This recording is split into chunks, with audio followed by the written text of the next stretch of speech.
And these are these moments where I really wish that I had taken more psychology classes. I'm really thinking you should have consulted a psychiatrist before entering the presidential race. Then again, maybe I should see a psychiatrist for trying to break down what it is that you stand for.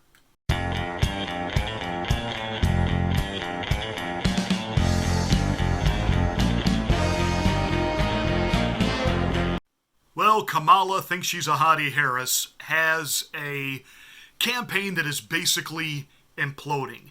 After she had her big takedown of Joe Biden during one of the presidential debates where she pointed out she was the little black girl on the bus that was, quote-unquote, the victim of his not allowing busing to take place to kids to other schools, which at the time was supported across racial divide and political ideologies. What a bad idea it was to take kids out of their home neighborhood schools and sometimes bus them an hour away, all in the name of some type of inane inequality.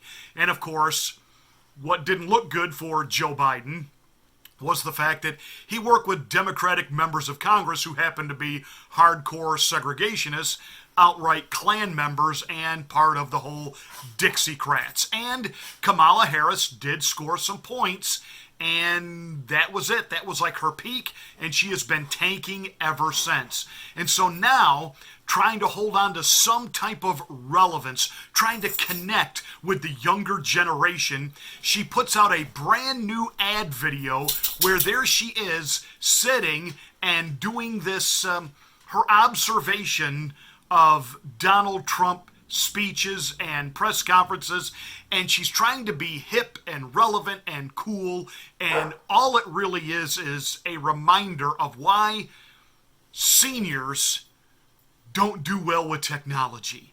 You know, it's kind of like the fact that you see those commercials late at night on television for the jitterbug. You know, the cell phone that doesn't have any real options on it, no apps, because the buttons are this big so that the person operating it can see the numbers, and even then they still have to have their grandkids come over and fix it for them.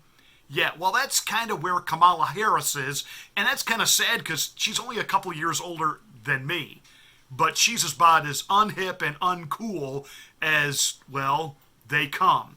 So here she is now. She's going to do this whole observation deal on Donald Trump. And she puts it out online and immediately gets a backlash from everybody and everywhere of how absolutely, totally, and completely cringe-worthy this is. The most ridiculous thing I've ever heard.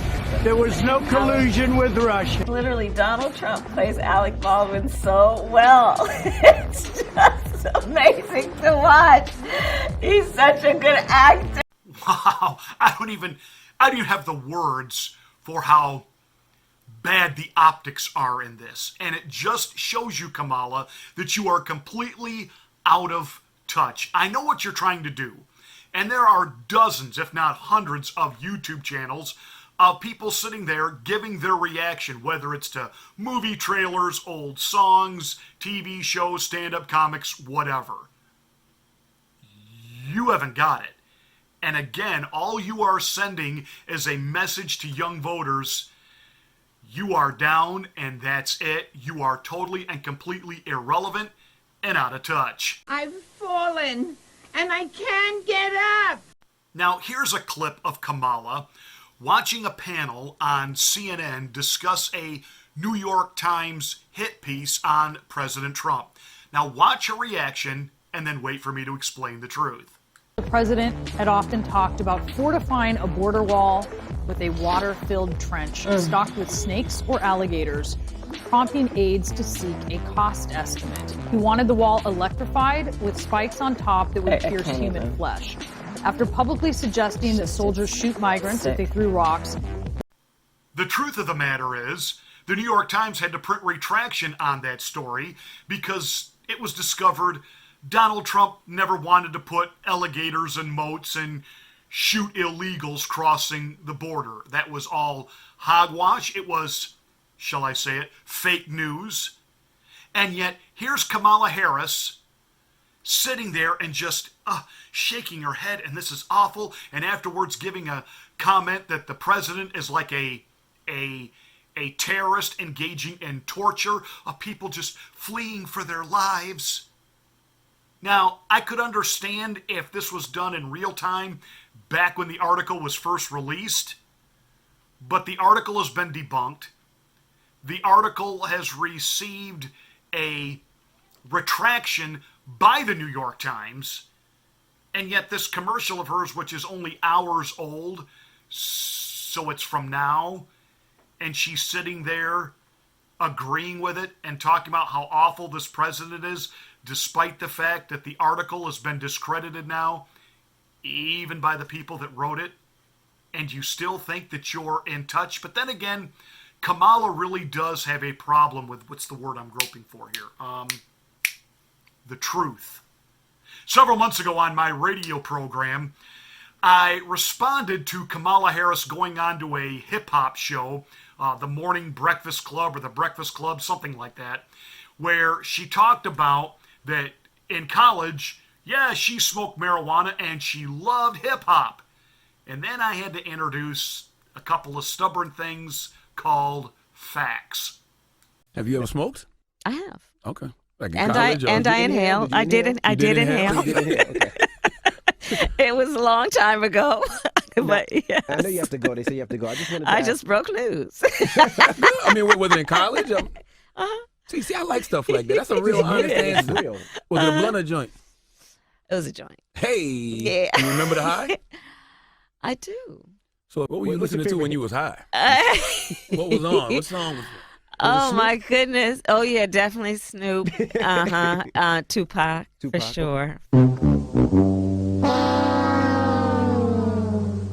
Here's the problem. Snoop Dogg and Tupac had not released any music when she was in college.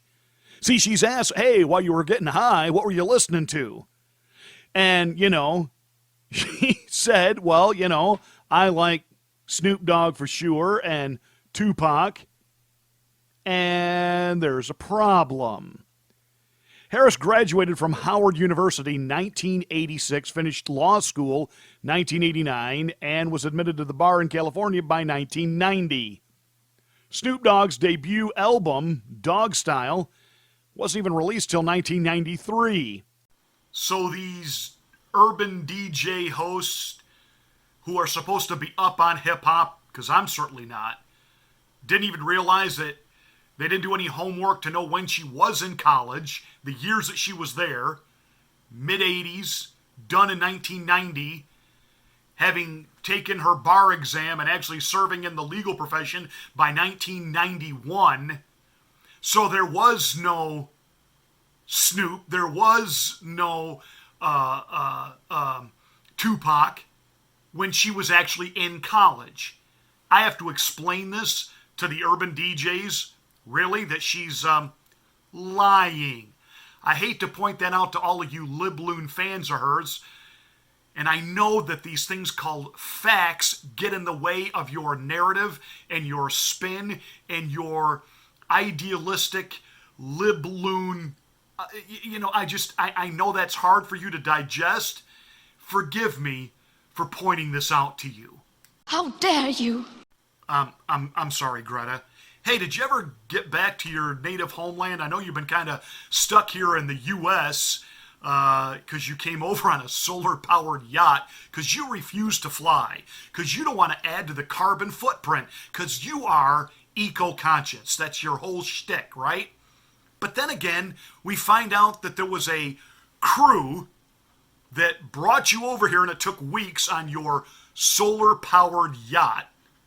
That crew then got on jet planes and flew back to your homeland so that another crew could get on planes and fly over here to sail you back on the eco-friendly yacht so that you could reduce the carbon footprint. So rather than just you and your mom or you and your mom and dad like normal human beings just get on a plane and come over here and been here in a few hours, did your shtick at the UN and then fly home, Oh, no, you've got to make the case that you are super eco girl.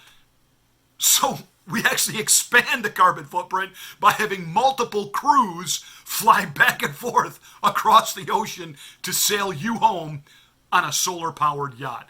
But here's something that ought to really make liberals' heads explode, and it's so much fun. Think about this and their Green New Deal.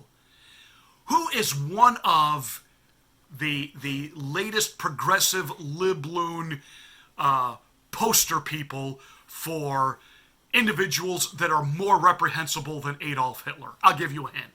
Christopher Columbus. Because after all, he came over here to conquer the natives, steal all of their gold and their riches and their wealth and their self-value, only to open the door for the white invasion of Europeans. And he purposely gave the Indians smallpox. That's what a vile no-good that he is. But you know what? He was eco-friendly. Who knew that Christopher Columbus invented the solar-powered yacht? We used to call them sailboats. Well, that's it for this rant for today. Hey, thank you so much for watching. Kamala Harris, bye. She's dead campaign walking. Hey, give us a thumbs up on this video. Share it to your social media platforms. Make sure you're a subscriber to the channel and smack the bell for notification of my next rant.